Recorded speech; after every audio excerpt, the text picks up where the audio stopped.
So, the mock exam season has started. Now, we've had a little bit of trouble, okay? And what I wanted to do is I wanted to do this video just to help explain a few things to you that I'm not sure you fully understand. Now, first things first, you can see a load of news articles here. Stay away from news regarding the exams. I've read so much about them and most of it is actually rubbish, okay? The one word that I keep hearing being used by the media is the word given. That students are going to be given these grades. Last year they were given the grades. This year you're going to be given the grades. And honestly, we can see that attitude in a lot of you. You think that you're going to be given a grade by your teacher. Lots of comments here about parents urged to trust teachers. Actually, it's nothing to do with us. It's all about you. Now, this is a copy of a section from a letter that Miss Cada sent to your parents. I wanted to point out this part here. These are some frequently asked questions. This is the one I really want to focus on, that says, so do teachers award the grade? No. No, we don't. Okay? As I said, it's actually got nothing to do with us. Yes, we do the admin work. Yes, we submit the grade. But the number we actually put is all down to you. We have to collect evidence. Okay? That evidence can come in a number of different forms. Right now, you're here. The March mock exams. You have May mock exams as well. Then we're going to use in-class assessments, homework and classwork. Now I've put these two in red because these are the best pieces of evidence. The closest thing to a GCSE are these exams. I want to change the wording. I want to get rid of this word mock. We call it mock because it's the practice. And if COVID wasn't a thing, back in November, you'd have done mocks. Okay? Practice exams before the real thing. These aren't practice. These papers will be used to determine your grade. So let's take that word mock out of there. Because these aren't practice. These are the real thing. What I thought would be good is to have a look and see what this might look like. So, let's take this student, who obviously is made up. Between September and March of Year 11, these are the grades they were getting on their assessments. They were doing quite well, 6s, 7, 5 here and there. You would say probably this student deserves around about a 6. Seems fair. I mean, they've shown they can get a 7. However, because they've not taken things seriously, because they've not revised, because maybe before the exam they were playing football on the mugger and not concentrating, they got a 3. They improved a little bit, having got this grade, and then went on to a 4 in the May. As I said before, these are the best pieces of evidence. We don't look at all the grades and say, right, you're a 7. We don't look at your predicted grade or your target grade and say, let's just use those. We need evidence.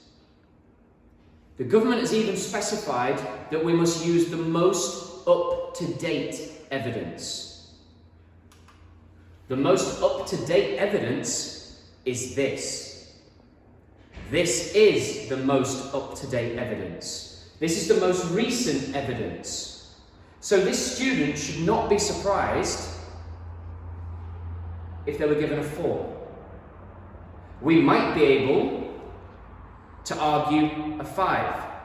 But the most recent evidence shows this student is performing at this level. They have not shown they are capable of this.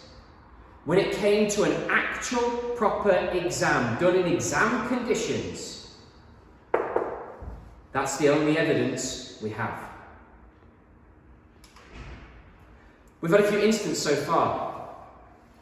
We've had mobile phones in pockets. How many times have you heard me say at the start of the exam, take your mobile phone out, put it in your bag?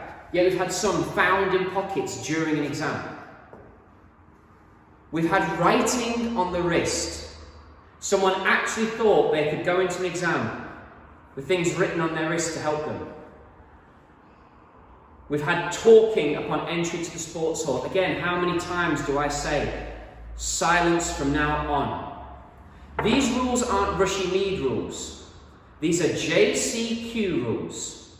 JCQ are an awarding body that govern how schools should conduct their exams and say rules they must follow. These are rules that we must follow. If we don't, these exams that we're sitting can't count and won't count. And in fact, what they'll do is they'll lower all student grades. So we take it very, very seriously. As a result, all of these instances disqualified. Imagine that. Imagine being disqualified from one of these exams. Let's go back. Let's look at this picture. Imagine if this goes. In a GCSE, you have one exam, and that's it. Everything boils down to one exam. This year, you have two. You have two that can count. All of a sudden, the pressure on this exam, the pressure to perform on this exam becomes huge. Some of you need to take a real look at how you're working and make sure that you improve drastically. It's not my grade. It's not your teacher's grade. We're not going to give you anything. You're going to earn it. And you start earning it now. So, after all that, I'll remove my face mask first. You should have your face mask on when you get to this point. Now, as you're coming over the bridge, some of you aren't focused properly. You're too busy talking. You're too busy messing around. Some people are even climbing over to get footballs. What you should be doing is you should be focused on the exam that you're about to sit. Getting yourself in that mindset, getting yourself ready, especially now you know how important they are. Sometimes you might have to go onto the mugger. That's because there's an exam going on right behind you in the sports hall. Is it fair for you to be shouting, for you to be making lots of noise? They're trying to sit an exam. You want silence, give them the silence. When you go onto the mugger, yes, it's designed for PE. That doesn't mean this automatically becomes a PE lesson. Doesn't mean that you get to go and play football and mess around. You stand on there, you wait. You wait to be told where you need to go and what you need to do. I'm sick of saying the same thing over and over and over again. These are your exams, your qualifications, and you need to sort yourself out. I'll then call you and tell you to stand right here. You form a nice straight line. We can only let a few of you in at a time. Again, your face mask should be on, and you stand silently. The moment I start talking, I need you all listening, because I'm giving out instructions. We had all the incidents we had with mobile phones because people weren't listening. Make sure you're using this time to focus, to think. These are incredibly important, and we can't stress that enough. And you must follow every single instruction. I mentioned JCQ earlier. JCQ say, if students are not following the instructions of the examiners, and by the examiners we mean the invigilators inside and any member of staff outside that are starting the exam, then we have the right to disqualify students. Because if you're not listening, you're not following instructions, you're going to make mistakes, and you're going to put the whole centre in jeopardy. Make sure you are taking this seriously. We've told you, don't worry about it. But some of you have taken that too far. Follow instructions. Stay silent. Get the exam done. Make sure you're focusing. Make sure you're listening. Make sure you're paying attention. We've tried to work it around your breaks and lunch times. You do not have the right to say, I deserve a break now. Sometimes you will have exam and then go straight to the lesson. Do it. Follow that instruction. We have you in bubbles for a reason. If you start giving yourself an extra break, you're mingling with the year 10s. If one of the year 10s has COVID or has to isolate, you would have to isolate too. How are you going to sit an exam then? You must make sure that you're abiding by all the rules we set, including getting to lesson after an exam, arriving on time, make sure you're not dawdling on the bridge. Follow all these instructions, treat it like an actual GCSE, because it is.